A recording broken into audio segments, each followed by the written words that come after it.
Hello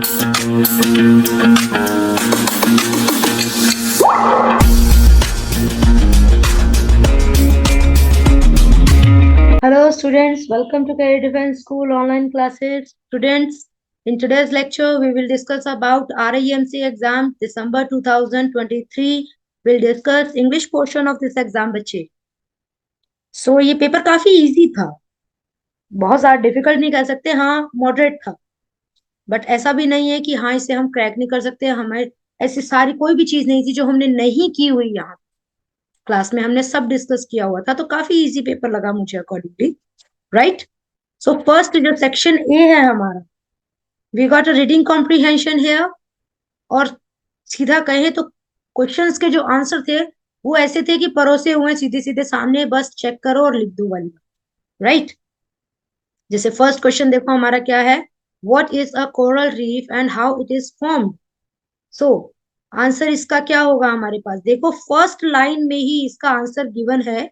A coral reef is the vibrant and underwater ecosystem formed by the accumulation of calcium carbonate secreted by corals. That's it. ये first का answer हमें बहुत easily यहाँ पे मिल जाता है, right. अब सेकंड क्वेश्चन भी देख लेते हैं. Why are coral reef often referred to as the rainforest of the sea? क्यों उन्हें ऐसे रेफर किया जाता है. सो इसका आंसर ये सेकंड सेंटेंस में हमारा सेकंड आंसर गिवन है कि it is referred to as rainforest of the sea due to their unparalleled biodiversity and complex interactions, right. Then third question हमारे पास देखिए, where are coral reefs typically found and why do they thrive in these conditions? क्यों वो ऐसी condition में thrive करते हैं और कहाँ बेसिकली वो फाउंड होते हैं. सो इसका आंसर जो है दैट, ये देखिए थर्ड लाइन में थर्ड क्वेश्चन का आंसर, मैं कह रही हूँ कि एक एक आंसर जो है हमें स्ट्रेट फॉरवर्ड गिवन है, बस we need to read the passage carefully, उसको रीड करो and write your answer directly. Coral reefs are found in warm, shallow water of tropical ocean where they provide a habitat for an astonishing array of marine life. Right? Got this? Okay. Clear है? चलिए. अच्छा, वो वहां पे क्यों ऐसे है कि वहां क्यों ऐसे थ्राइव करते हैं वो भी हमें देखना है. बिल्कुल, यहां तक हमारा आंसर बिल्कुल क्लियर बन रहा है. Okay. Coral which are tiny animal belongs to phylum Nindria, इसको निंद्रिया सी साइलेंट होता है, play a central role in reef formation. This is our clear answer. Okay. Next is, okay, question number D. Describe the symbiotic relationship between coral and zooxanthellae. So answer is, इनका जो है relationship, सो कहां से हमारा है, they live in a symbiotic relationship with photosynthetic algae known as zooxanthellae, which provide coral with essential nutrient and contribute to the vibrant color of the reef. Okay. ये हमारा clear answer जो है D का बन गया है यहाँ पे, बहुत ही easy. Okay. Then what role do coral play in the overall health and structure of coral reef ecosystem. कौन सा जो रोल है कोरल प्ले करते हैं उनकी ओवरऑल हेल्थ और इकोसिस्टम के लिए. सो यहाँ पे एक है कि reef host a diverse assortment of marine organism. Species of various shapes, size, color seek shelter and food amidst the corals, from elusive sea horse to impressive shark. The reef offers niches for the wide range of marine life. Right? And accordingly, spawns, mollusks, and echinoderm find their place in their complex ecosystem. This can be the correct answer for our question E. Correct. और देखो हमें जो है पूरे paper में antonym सिनोनियम कहीं पे भी गिवन नहीं किए हैं, उन्होंने जो एंटोनियम सिनोनियम है ये हमारे ए सेक्शन में ही देके खत्म कर दिया, राइट। फर्स्ट पैरा में भी गिवन है, सेकंड फॉर्म में भी गिवन है। So first we have find antonym. So simple and central का एंटोनियम फाइंड करना, antonym means opposite meaning word. तो सिंपल का हमने पैरा में कहीं ना कहीं पढ़ा था, that what will be the antonym of simple. Okay, first central का तो we have here diverse, correct, and simple का होगा complex. Here we have complex ecosystem, right? So यहाँ पे simple का हमें मिल गया है complex, okay, and central का diverse. See exact एंटोनियम यहाँ पे हमें नहीं मिला है, नियर अबाउट है। हमें देखना पड़ेगा कि एंटोनियम जो किस कंसेप्ट में यूज हुआ है यहाँ पे, okay, then we need to find the same meaning word.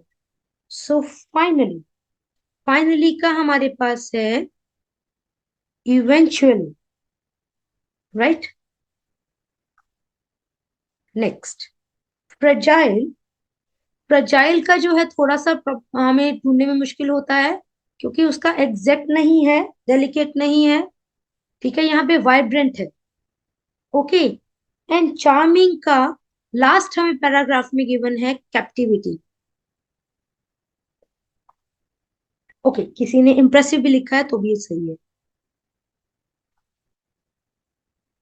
Don't lose heart, कि ऐसा नहीं कि भाई नहीं ये तो मैम ने गलत हो गया हमारा, नहीं ऐसा नहीं है।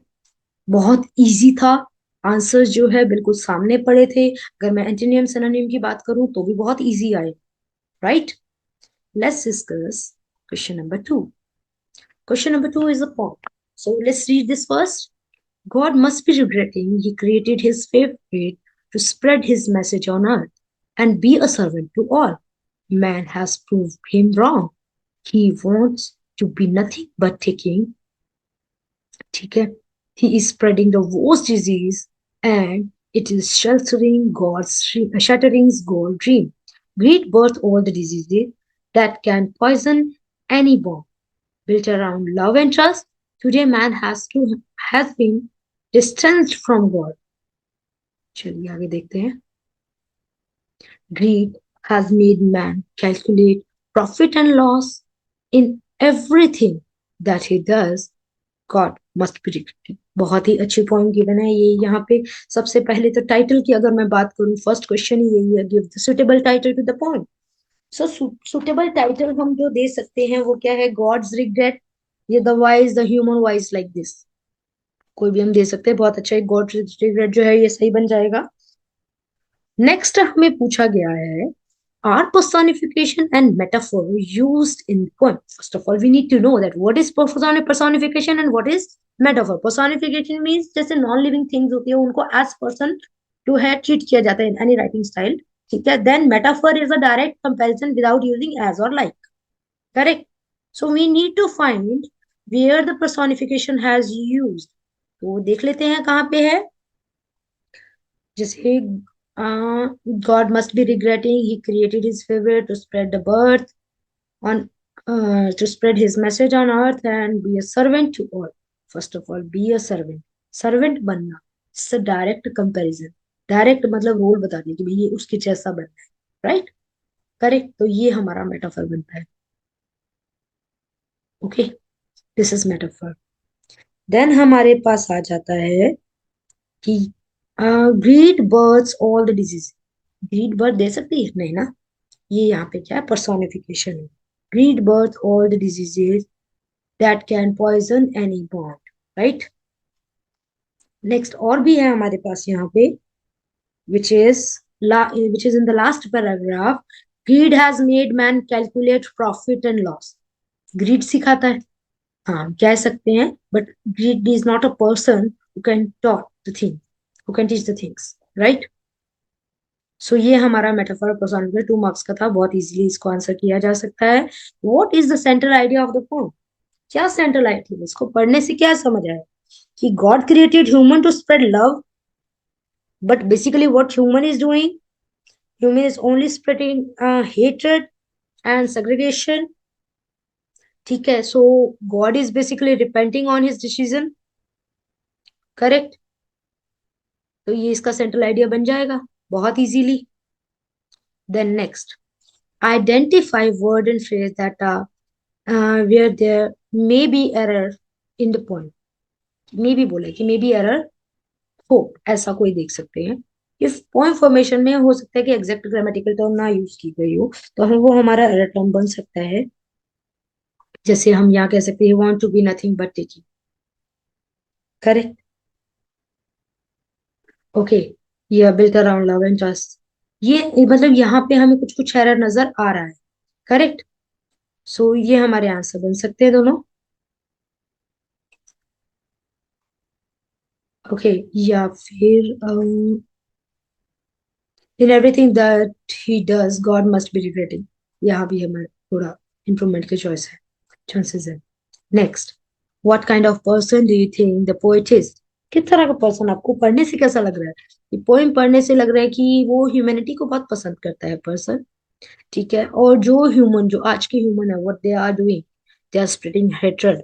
सो वो उसको नहीं पसंद करता. तो poet seems like that he is a lover of humanity and he wants love and prosperity everywhere.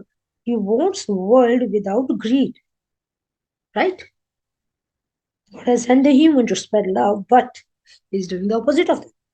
They are doing something else. They are spreading hatred all over the world. They deal with everything on the basis of profit and losses, profit and loss only. So, जो poet है, he loves humanity. So, kind of a person अगर हमने बताना है तो ये हमारा answer बनता है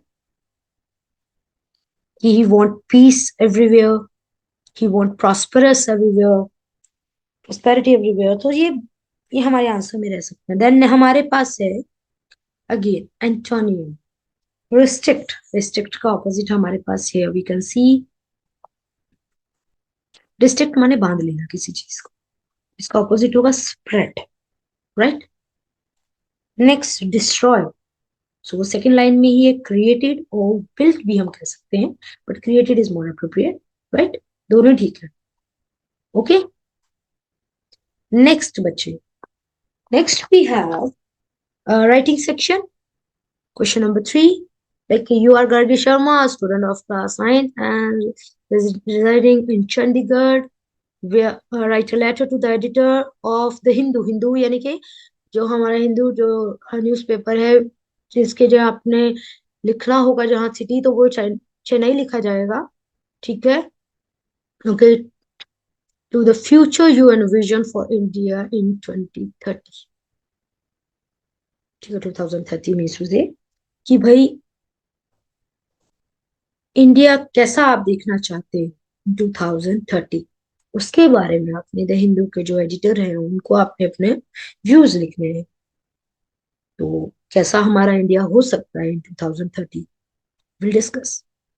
first of all, as you know that you will write your address, then sender's address, then date and then title.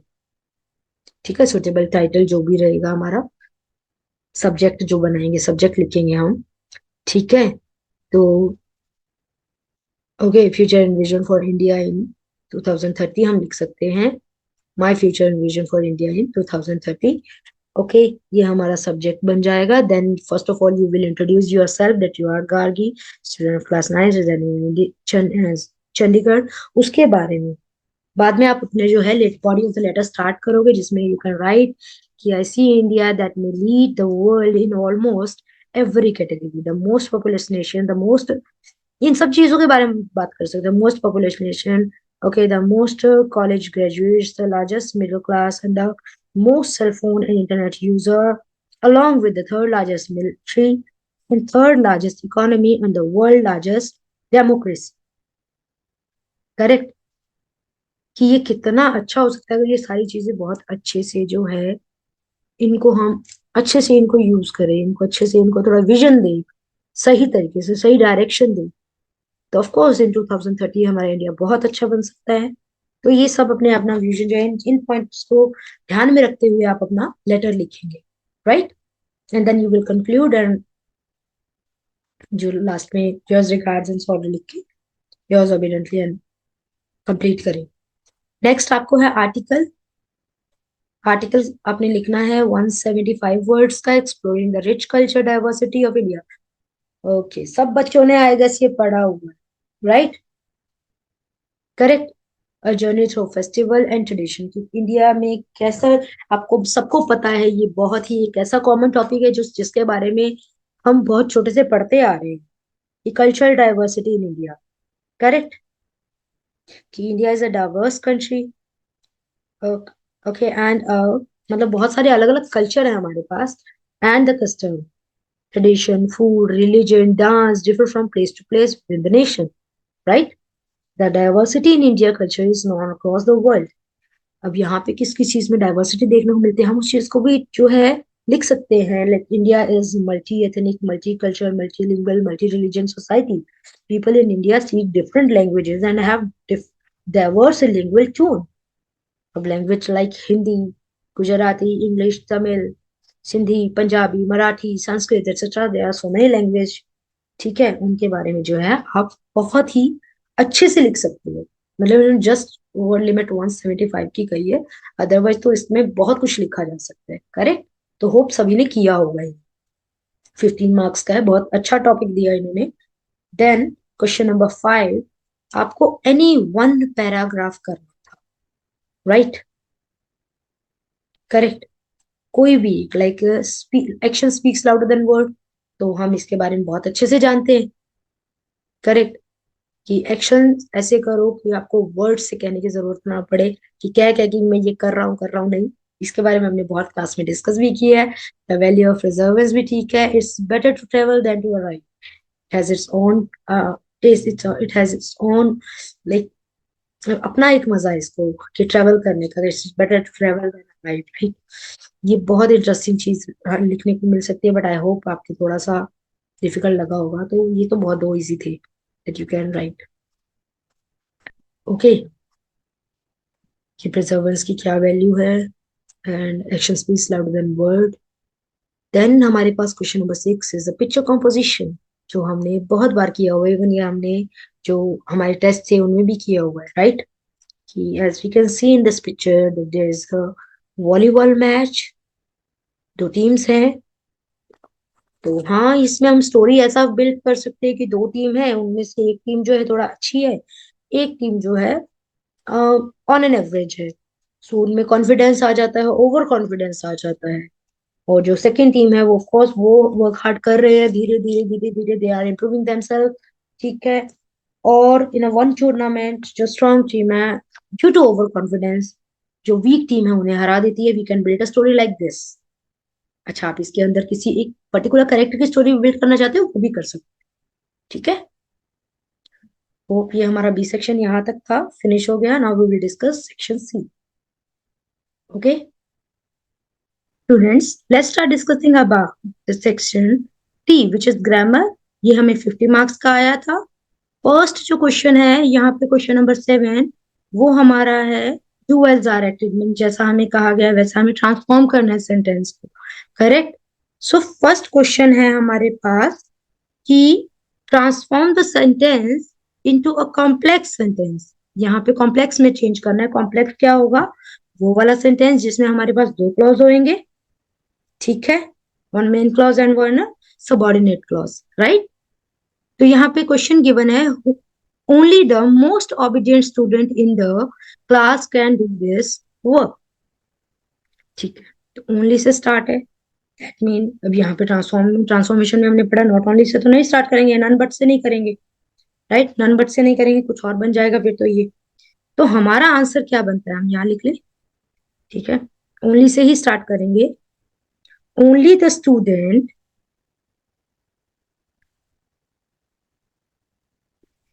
ठीक है, who is the most obedient,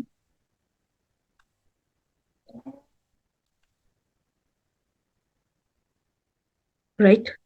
So most obedient in the class can do this work.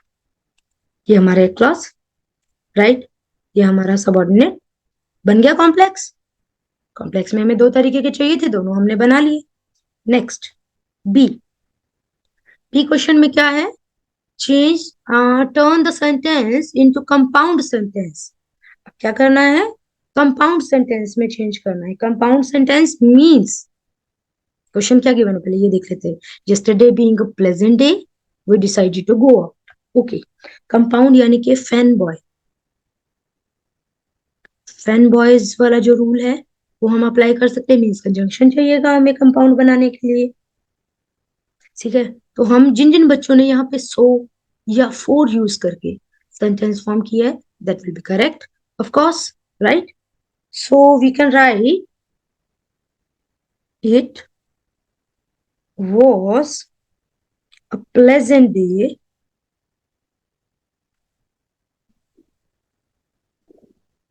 It was a pleasant day yesterday.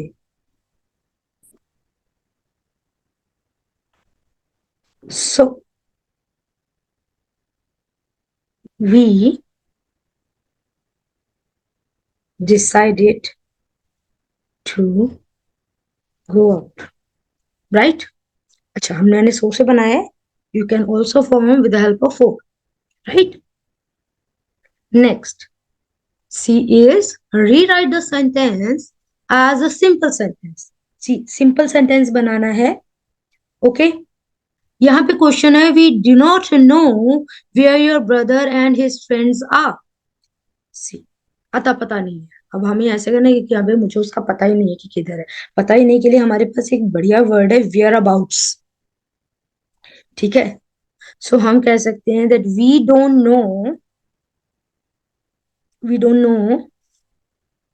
The whereabouts, correct, of your brother and his friends, right. अता पता के लिए हमारे पास बहुत बढ़िया word है एक where abouts, किसी चीज का अता पता ना होना, राइट। तो next D is change the sentence into indirect speech. It's quite very easy. Indirect में चेंज करना, डायरेक्ट से इनडायरेक्ट में चेंज करना है। Raghav said to his wife let's admit our children to some other school next year. So पहली बात तो ये एक सजेशन है, तो सेड टू चेंज हो जाएगा सजेस्टेड में। Raghav suggested to his wife, then inverted comma हटाएंगे यहां से, लगाया दैट। नाउ यहाँ लेट्स से स्टार्ट है, तो हमें यहाँ सब्जेक्ट चाहिएगा पहले। सजेशन है तो दे शुड कर सकते हैं, दोनों जने दे शुड। ठीक है, एडमिट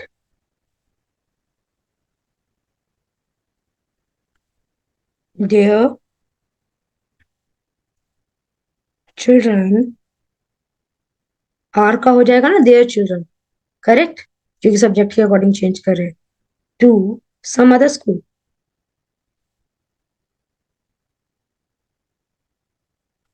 और नेक्स्ट ईयर चेंज हो जाएगा द फॉलोइंग ईयर में, adverb change, correct.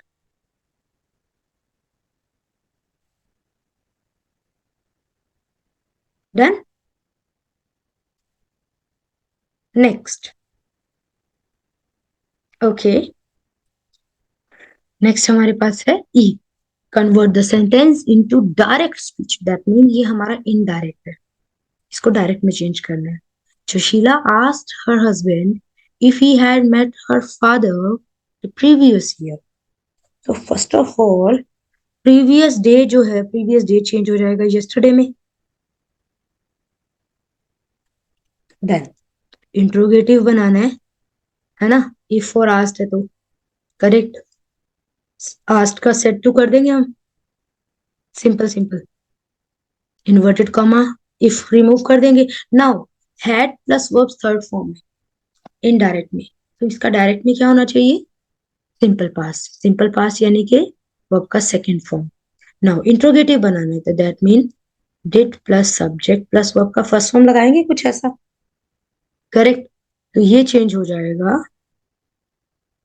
Did you meet my father? Her father changes into my father yesterday. Did you meet my father yesterday? That's it. Next, form a negative sentence. ठीक है, negative sentence as instructed. Negative sentence change करने को कहा है, but sense change करने को बिल्कुल भी नहीं कहा है. Correct. So he fails to tell what he should sometime. तो इसको सेम टेंस पे रखना, प्रेजेंट है. तो he doesn't,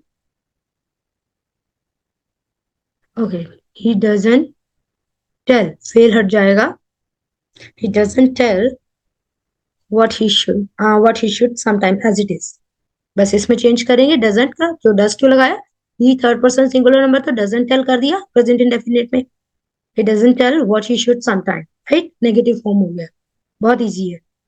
next, transform the sentence into an exclamatory sentence. Sentence is your painting is so beautiful. So है ना, तो सो को हम चेंज करते हैं हाउ. करेक्ट, कि कितनी प्यारी है ना. So how beautiful your painting is.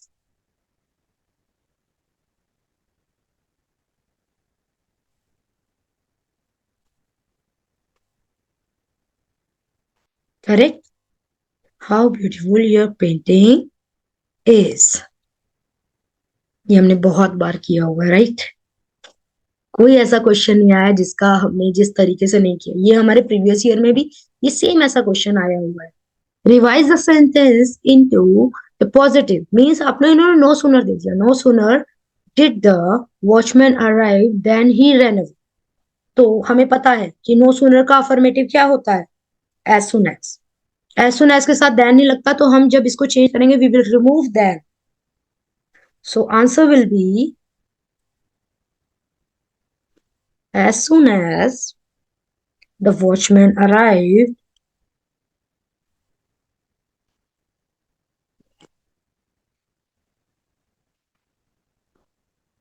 right?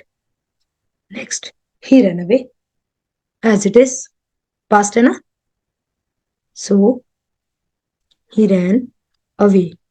No sooner के साथ दैन नहीं लगता, एज सुन एज के साथ दैन नहीं लगता, तो वो रिमूव कर दिया. As it is, very clear. Next, change the sentence into active. ठीक है, पैसिव है ये. Why was I not informed of the matter earlier by them? तो पहली तो क्या है, ऑब्जेक्ट को सब्जेक्ट बना देंगे. आई का बन गया मी. राइट, देम का बन गया दे. इंट्रोगेटिव है तो एज इट इज आ जाएगा. मैं यही लिख देती हूँ why. No, was plus verb का थर्ड फॉर्म कब होता है, सिंपल प्रेजेंट में. राइट, दैट मीन डिड लगेगा इंट्रोगेटिव में. वाई डिड, देम का किया दे, नेगेटिव है तो why did they not inform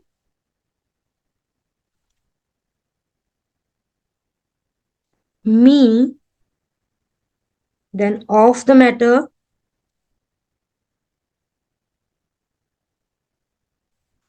earlier. Right, correct है.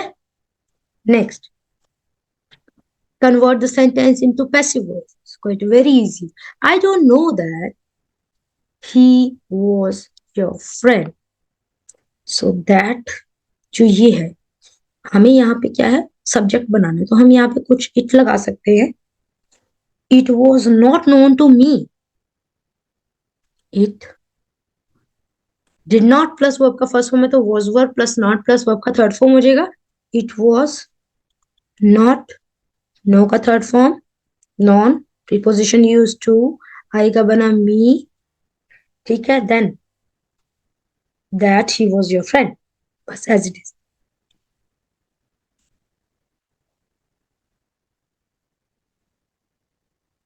Got it. बहुत अच्छा क्वेश्चन दिए हुए थे, 10 मार्क्स का था ये, बहुत इंटरेस्टिंग. नेक्स्ट हमें क्या बोला है, identify parts of speech. Basically parts of speech identify करना है. Identify and provide the name of the grammatical term, okay, in the highlighted words highlighted word, highlighted कौन कौन से पहले ये देख लेते हैं। इन ओके, यहाँ पे मूव नहीं है, sorry. Forward, forward, forward, correct. Then forward, then Argentina, down down down, correct. So first, please come in, come in. Preposition अगर होता जब नाउन को फॉलो कर, है ना, नाउन के बारे में बता रहा होता, यहाँ अंदर आने के लिए वर्ब के बारे में, तो ये है adverb, right. Next, next is he lives in Mumbai. Big city के साथ हम इन लगाते हैं एज प्रीपोजिशन, बिल्कुल यूज कर लिया, करेक्ट, प्रीपोजिशन है। She must move forward, she must move, move कैसे करना है, फॉरवर्ड। अगेन एक्शन को मॉडिफाई कर रहे हैं, एडवर्ब। प्लीज हमें देखना पड़ेगा, कॉज वी नो दैट कि अगर एक्शन को मॉडिफाई कर रहा है तो एडवर्ब है, नाउन को मॉडिफाई कर रहा है दैट मीन एडजेक्टिव है, ठीक है। प्लेस बता रहे हैं या टाइम डिस्कस कर रहे हैं तो प्रीपोजिशन है, right. Name of a particular person, place और थिंग है, देन नाउन है। हमें इन चीजों का पता है, so we just need to read carefully, that's it. Like he has been a forward for few years। यहाँ फॉरवर्ड जैसे होता है ना, एक attacking person, attacking attacking player, जैसे टीम में होता है, फुटबॉल में होता है, यहाँ पे ये एज नाउन यूज हुआ है। ऑफ कोर्स प्रीपोजिशन के साथ ए थोड़ी लगेगा। The forward movement of my vehicle could not be seen by them। So the forward movement, यहाँ पे फॉरवर्ड यूज हुआ है as preposition. Next, we can forward the mail. अब किसको we can, you can forward, क्या forward कर सकते हो, मेल। यहाँ पे एज वर्ब यूज हुआ है ये, राइट, फॉरवर्ड करना, correct. Next, Argentina, Argentina is a name of a particular place, so proper noun है ये, बिल्कुल। He the lift will go down immediately, the lift will go कहाँ जाएगा, डाउन, नीचे जाने का प्लेस दिखा रहे हैं ना, तो ये क्या हो गया, adverb. Then he had to go down, he had to go down the road to find the ship। यहाँ पे डाउन क्या है, डाउन द रोड, नीचे जाने की बात हो रही है, प्रीपोजिशन के तौर पे काम कर रहा है, मोशन दिखा रहा है ना यहाँ पे। Okay, the network was down for some time, ठीक है, यहाँ पे डाउन यूज हुआ as an adjective, okay. Next, question number 9। Okay, so here they have asked figure of speech, बहुत इंटरेस्टिंग क्वेश्चन है ये। The following are example of some figure of speech, you have to name them कि कौन कौन सा figure of speech use हुआ है। जैसे Usain Bolt is faster than, actually clear नहीं है ना, so will check. Usain Bolt is faster than cheetah, यहाँ पे चीता है। सो एक्चुअली किसी चीज को बढ़ा चढ़ा के बोलना, किसी चीज का इस तरह से कंपैरिजन, मतलब बहुत ही ज्यादा बढ़ा चढ़ा के, तो हाइपर बोले होते हैं, सॉरी, करेक्ट।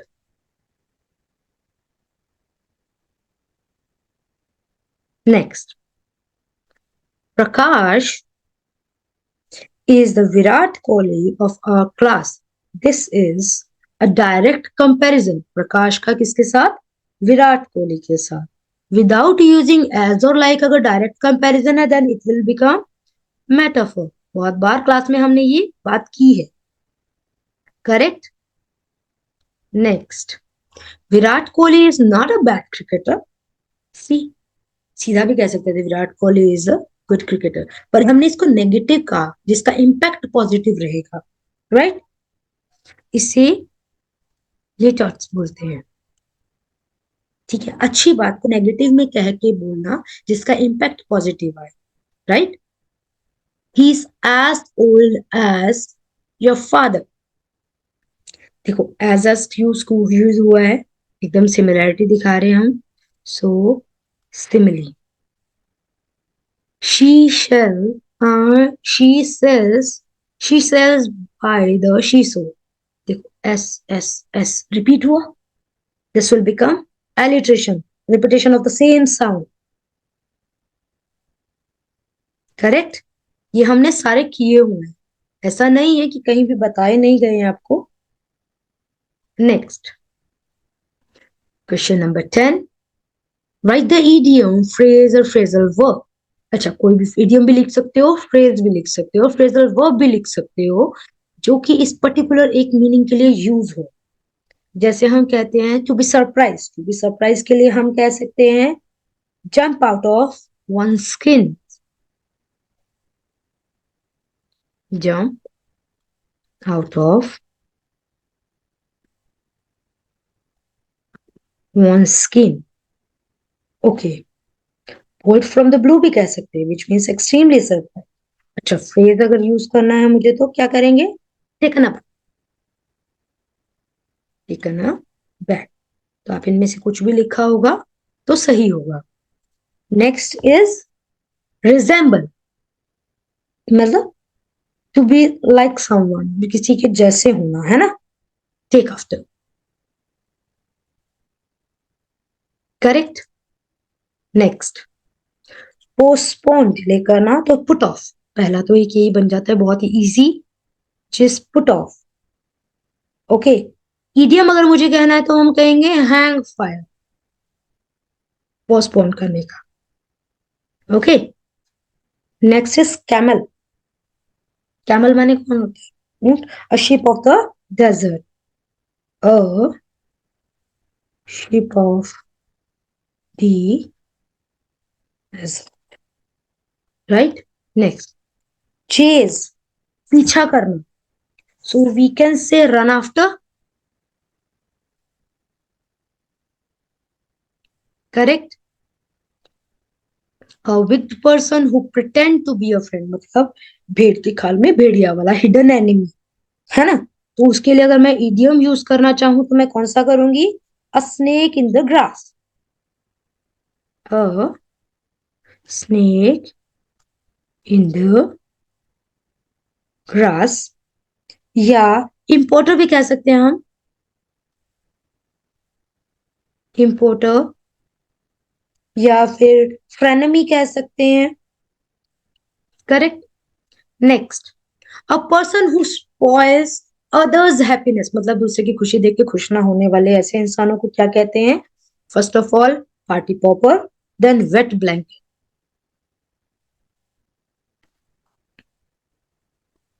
और पार्टी. नेक्स्ट फेंट और लूज कॉन्शियसनेस, बेहोश हो जाना. तो उसके लिए हम बेहोश होने के लिए क्या कर लिख सकते हैं? हम ब्लैकआउट एकदम से, है ना. बेहोश होना, अनकॉन्शियस हो जाना, ब्लैकआउट. राइट. और वीक एट द नीज लिख सकते हैं.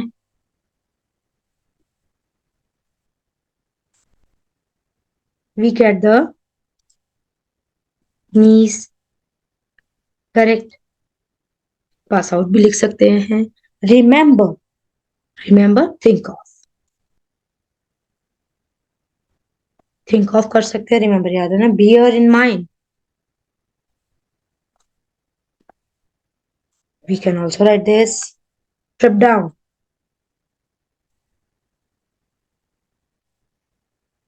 Correct. Stop making an effort, give up कर देना बेसिकली. तो बहुत इजी फ्रेजल वर्ब हमारे पास यहाँ पे है ही, कि गिव अप कर देना. Then okay, throw in the towel.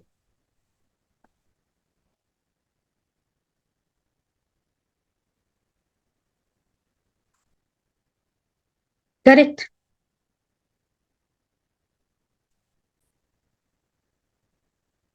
This question is quite very easy. Rewrite the following using correct tense. अच्छा, इसमें कहीं ना कहीं एरर है. We have to rewrite it by using correct tense. तो यहाँ पे क्या है, फर्स्ट क्वेश्चन है she cooked food right now. Right now ये हमारा कीवर्ड है, ये हमें बता रहा है कि action right now in the present continuous हो रहा है। तो यहाँ कुक की जगह शी इज कुकिंग आना था। That's it, she is cooking food right now. Next B, he is writing something since morning. सुबह से एक्शन हो रहा है, राइट। तो इज राइटिंग कैसे है, इज राइटिंग तो अभी हो रहा होता, तो इसको काट के हैज बीन होना था। She has been writing since something since morning, right. Next see, she is playing football every day. Action every day means routine दिखा रहे हैं, एक्शन डेली होता है, तो इज प्लेइंग कैसे हो गया, शी प्लेज। प्लेज क्यों, subject third person singular number है, सिंपल प्रेजेंट में वर्ब के फर्स्ट फॉर्म के साथ एस ई एस यूज करते हैं, right. D, the movie has started 3 minutes ago। ago is used for past as I told you earlier, right। तो यहाँ पे हैज कैसे नहीं लग सकता, तो हैज कट होगा, the movie started 3 minutes, that's it. क्योंकि अगो का मतलब है नाउ से कितना पीछे, correct. Next, my brother came home while I did my homework. My brother came home, अब दो एक्शन एक ही टाइम पे हो रहे हैं, तो यानी कि एक तो सिंपल पास्ट में, दूसरा किस में जाएगा, while I was doing my homework. It shows two action happening at the same time. तो वाइल थोड़ी रिमूव करके वैन नहीं लगा देना, कुछ भी नहीं करना, जो गिवन है उसी को हमने करेक्ट करना है। So my brother came home while I was doing my homework. That's it, right? Let's discuss next question. Next is question number 12, which is use appropriate model. When I was young, when he was young, he dash play football with his friends every afternoon. See, so यहाँ पे क्या है, past habits दिखाई है। You can also use here used to या फिर would, both correct होते हैं, करेक्ट, दोनों ही करेक्ट होते हैं अगर दोनों में से कोई भी फिल किया। Rani suggested that they, Rani suggested that they dash stay indoor. जहां सजेस्टेड आ जाता है, सजेशन के लिए हम क्या लगाते हैं, should, we know that. Rani suggested that they should stay indoor. Next, you dash come to school tomorrow. It's compulsory, compulsory, compulsory action के लिए हम लगाते हैं मस्ट। ऐसा कोई भी नहीं है रूल जो हमने नहीं किया हो बच्चे, बहुत इजी है, सारे रूल हमारे किए हुए आए, correct. You seem to be tired, मतलब तुम लग रहे हो। So dash I make tea for you. अच्छा, पूछा गया है कि मैं भाई ये कर सकती हूँ आपके लिए, सजेशन का है ना, तो should I make tea for you. Next, you dash just as well get a better job next month. Near future के लिए यहाँ में नहीं लगेगा, नियर फ्यूचर आने वाले टाइम में तो might, remote possibility, right. You might just as well get a better job next month. Next is quite very easy बच्चे, ठीक है, बहुत ही सबसे इजी क्वेश्चन आएगा इस पेपर का। What is the plural form of ship. ये हमने हमारी वर्कशीट में भी किया हुआ है, शिप का प्लूरल शिप ही रहता है, शिप्स नहीं होता है, okay. What is the noun form of irritate, irritate, तो इसको इरिटेशन बोलेंगे नाउन बनाने के लिए, correct. Name the type of sentence used to express command and request. We know that, we all know, हमने किया हुआ टाइप ऑफ सेंटेंस में imperative sentence, right? Rewrite the following sentence in the present perfect tense. Present perfect का सबसे पहले आपको पता होना चाहिए क्या होगा, has, have plus verbs third form. We will be, he will be a teacher. तो ये नहीं, इसको कुछ भी नहीं चेंज करना, he has been. Be की थर्ड फॉर्म हो गया been. He has been a teacher. That's it. What is the opposite of gender? What is the opposite gender of goose? Goose का geese नहीं करना, plural नहीं कर देना भाई, gender बताना है तो इसका opposite gender ही होता है GANDER. GNDER नहीं, GANDER, gender. Correct? तो बच्चे, here we have finished our paper. Hope this is clear to you. बहुत easy paper था. Correct? Okay. You can share your marks in the comment section. Thank you, बेटा. पूरा video देखने के लिए और लेटेस्ट एग्जाम अपडेट्स जानने के लिए डाउनलोड करें कैरियर डिफेंस स्कूल का एंड्रॉयड ऐप।